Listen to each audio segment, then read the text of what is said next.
ओम नमो भगवते वासुदेवाय। आज हम बृहस्पतिवार व्रत कथा का शरण करेंगे। इस दिन बृहस्पतिश्वर महादेव जी की पूजा की जाती है। तो चलिए शुरू करते हैं। किसी गांव में एक साहूकार रहता था, जिसके घर में अन्न, वस्त्र और धन किसी की कोई कमी नहीं थी। परंतु उसकी स्त्री बहुत ही कृपण थी। किसी भिक्षार्थी को कुछ नहीं देती, सारे दिन घर के कामकाज में लगी रहती।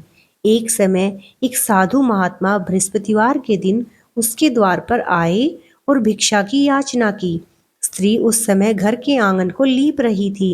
इस कारण साधु महात्मा से कहने लगी कि महाराज, इस समय तो मैं घर लीप रही हूँ, आपको कुछ नहीं दे सकती, फिर किसी अवकाश के समय आना। साधु महात्मा खाली हाथ चले गए। कुछ दिन के पश्चात वही साधु महाराज आए, उसी तरह भिक्षा मांगी। साहूकारनी उस समय लड़के को खिला रही थी। कहने लगी, महाराज, मैं क्या करूं, अवकाश नहीं है, इसीलिए आपको भिक्षा नहीं दे सकती, फिर किसी अवकाश के समय आना। साधु महात्मा खाली हाथ चले गए। तीसरी बार महात्मा आए तो उसने उन्हें उसी तरह टालना चाहा, परंतु महात्मा जी कहने लगे कि यदि तुमको बिल्कुल ही अवकाश हो जाए तो मुझको भिक्षा दोगी। साहूकारनी कहने लगी कि हाँ महाराज, यदि ऐसा हो जाए तो आपकी बड़ी कृपा होगी।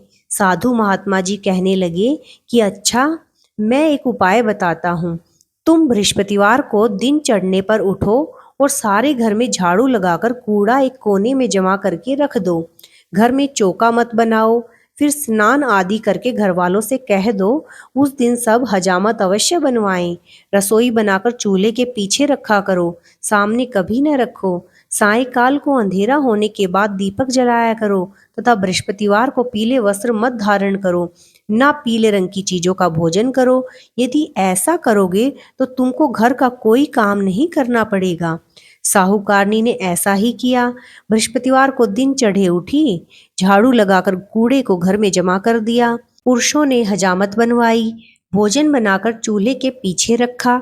वह सब बृहस्पतिवारों को ऐसा ही करती रही। अब कुछ काल बाद उसके घर में खाने को दाना न रहा। थोड़े दिनों में वही महात्मा आए और भिक्षा मांगी, परंतु सेठानी ने कहा कि महाराज, मेरे घर में खाने को अन्न नहीं है, आपको क्या दे सकती हूँ। तब महात्मा ने कहा कि जब तुम्हारे घर में सब कुछ था तब भी तुम कुछ नहीं देती थी, अब पूरा पूरा अवकाश है तब भी कुछ नहीं दे रही हो, तुम क्या चाहती हो वह कहो। तब सेठानी ने हाथ जोड़कर प्रार्थना की, अब कोई ऐसा उपाय बताओ कि मेरे पहले जैसा धन धान्य हो जाए। अब मैं प्रतिज्ञा करती हूँ कि अवश्य मैं जैसा आप कहेंगे वैसा ही करूंगी। तब महात्मा जी ने कहा, बृहस्पतिवार को प्रातःकाल उठकर स्नान आदि से निवृत्त हो, घर को गऊ के गोबर से लीपो तथा घर के पुरुष हजामत न बनवाएं। भूखों को अन्न जल देती रहा करो। ठीक सायंकाल दीपक जलाओ। यदि ऐसा करोगी तो तुम्हारी सब मनोकामनाएं भगवान बृहस्पति जी की कृपा से पूर्ण होंगी। सेठानी ने ऐसा ही किया और उसके घर में धन धान्य वैसा ही हो गया जैसा कि पहले था। इस प्रकार भगवान बृहस्पति जी की कृपा से अनेक प्रकार के सुख भोगकर दीर्घ काल तक वह जीवित रही। इसी तरह जो भी बृहस्पतिवार के दिन सारे नियम पूर्वक भगवान बृहस्पति देव की पूजा करेगा, बृहस्पति देव उसकी सभी मनोकामनाओं को पूर्ण करेंगे। ओम नमो भगवते वासुदेवाय। तो अभी हम दूसरी कथा का भी शरण करेंगे, क्योंकि कहा जाता है कि कथा का जोड़ा होना जरूरी होता है, इसीलिए हम बृहस्पतिवार की दूसरी कथा का शरण करेंगे। तो चलिए शुरू करते हैं। एक समय की बात है, एक दिन इंद्र बड़े अहंकार से अपने सिंहासन पर बैठे थे और बहुत से देवता, ऋषि, गंधर्व, किन्नर आदि सभा में उपस्थित थे। जिस समय बृहस्पति जी वहां पर आए तो सब के सब उनके सम्मान के लिए खड़े हो गए, परंतु इंद्र गर्व के साथ खड़े न हुए, यद्यपि वह सदैव उनका आदर किया करते थे। बृहस्पति जी अपना अनादर समझते हुए वहां से उठकर चले गए।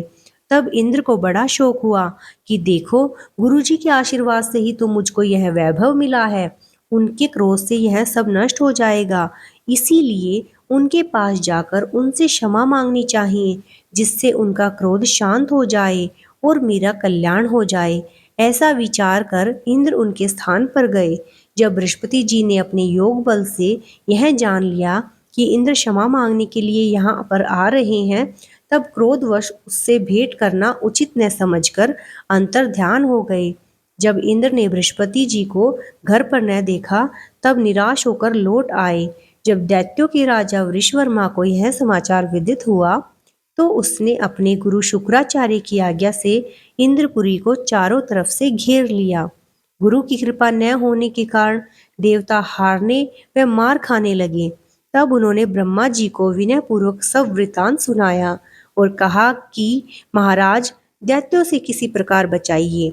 तब ब्रह्मा जी कहने लगे कि तुमने बड़ा अपराध किया है, जो गुरुदेव को क्रोधित कर दिया। अब तुम्हारा कल्याण इसी में हो सकता है।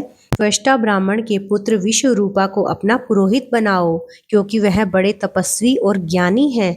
इसी में तुम्हारा कल्याण हो सकता है। यह वचन सुनते ही इंद्र त्वष्टा के पास गए और बड़े विनीत भाव से त्वष्टा जी से कहने लगे कि आप हमारे पुरोहित बनिए, जिससे हमारा कल्याण हो। तब त्वष्टा ने उत्तर दिया कि पुरोहित बनने से तपोबल घट जाता है, परंतु तुम बहुत विनती करते हो, इसीलिए मेरा पुत्र विश्वरूपा पुरोहित बनकर तुम्हारी रक्षा करेगा। विश्वरूपा ने पिता की आज्ञा से पुरोहित बनकर ऐसा यत्न किया कि हरि इच्छा से इंद्र विश्ववर्मा को युद्ध में जीतकर अपने इंद्रासन पर स्थित हुआ। विश्ववर्मा के 3 मुख थे। एक मुख से वह सोमपल्ली लता का रस निकाल कर पीते थे, दूसरे मुख से वह मदिरा पीते और तीसरे मुख से अन्नादि भोजन करते। इंद्र ने कुछ दिनों उपरांत कहा कि मैं आपकी कृपा से यज्ञ करना चाहता हूँ। जब विश्वरूपा की आज्ञा अनुसार यज्ञ प्रारंभ हो गया, तब एक दैत्य ने विश्वरूपा से कहा कि तुम्हारी माता दैत्य की कन्या है, इसी कारण हमारे कल्याण के निमित्त एक आहुति दैत्यों के नाम पर भी दे दिया करो, तो अति उत्तम बात है। विश्वरूपा उस दैत्य का कहा मानकर आहुति देते समय दैत्य नाम भी धीरे से लेने लगे। इसी कारण यज्ञ करने से देवताओं का तेज नहीं बढ़ा। इंद्र ने यह वृतांत जानते ही क्रोधित होकर विश्वरूपा के 3 सर काट डाले। मद्यपान करने वाले से भंवरा, सोमपल्ली पीने वाले से कबूतर और अन्न खाने वाले मुख से तीतर बन गया। विश्वरूपा के मरते ही इंद्र का स्वरूप ब्रह्म हत्या के प्रभाव से बदल गया। देवताओं के 1 वर्ष पश्चात करने पर भी ब्रह्म हत्या का वह पाप न छूटा, तो सब देवताओं के प्रार्थना करने पर ब्रह्मा जी बृहस्पति जी के सहित वहां आए।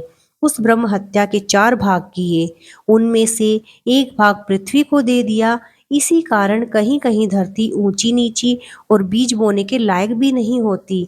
साथ ही ब्रह्मा जी ने यह वरदान दिया, जहां पृथ्वी में गड्ढा होगा, कुछ समय पाकर वह स्वयं भर जाएगा।